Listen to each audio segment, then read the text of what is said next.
Le but de cette chaîne est d'expliquer de façon simple comment utiliser l'intelligence artificielle au quotidien, pour le travail, pour les études, pour les loisirs. Nous sommes au début d'une révolution majeure de l'humanité. Elle sera probablement plus importante que la révolution industrielle ne l'a été. Dans quelques dizaines d'années, l'histoire définira probablement cette période comme un point de bascule historique. Dans peu de temps, tout le monde utilisera l'intelligence artificielle quotidiennement. Nous le faisons déjà avec des applications comme Waze, les assistants vocaux, et surtout sans le savoir dans la majorité des applications informatiques. Dans peu de temps, ne pas savoir utiliser l'intelligence artificielle sera comme ne pas savoir utiliser Internet, ne pas savoir lire ou écrire. Ce sera une forme d'analphabétisme numérique.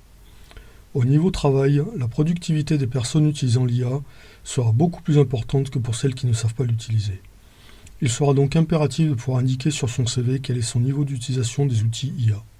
Encore plus grave, beaucoup d'emplois vont être totalement révolutionnés ou rendus totalement obsolètes par l'IA. Par exemple, les traducteurs, les créateurs de sites internet, les graphistes, etc. Il faut donc anticiper l'impact de l'IA au niveau de son emploi actuel ou pour le choix de son futur travail pour les adolescents. Pour les entreprises aussi, celles qui ne sauront pas utiliser l'IA seront dépassées par leurs concurrentes qui utiliseront l'IA.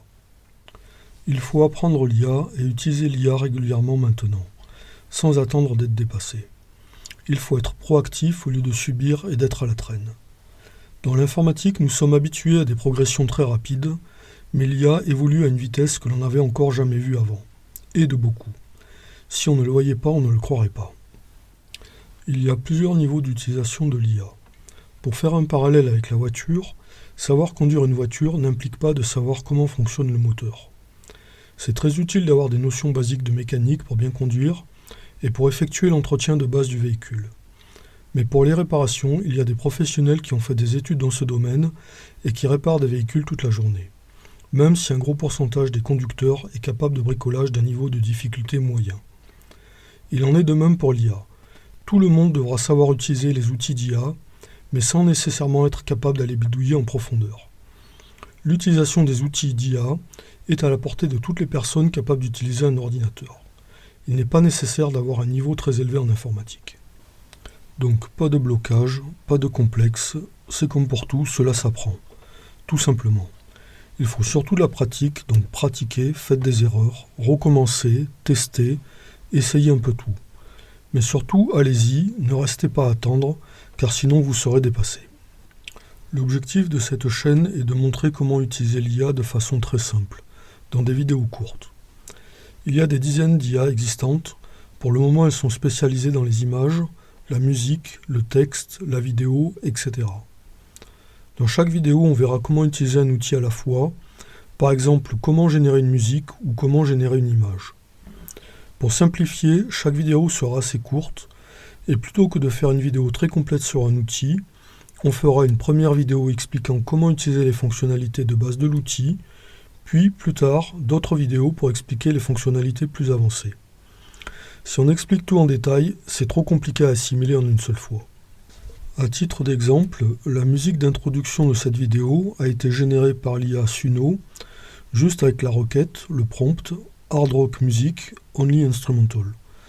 Je mets cette musique en fond sonore pour la suite. Les différentes images d'illustration de cette vidéo ont été générées par l'IA DALL-E ChatGPT avec des requêtes, des prompts très simples. Je vous mets les différentes images qui ont été générées par DALL-E ChatGPT avec à chaque fois le prompt pour générer l'image.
Donc vous voyez, c'est réellement simple et on obtient des résultats incroyables.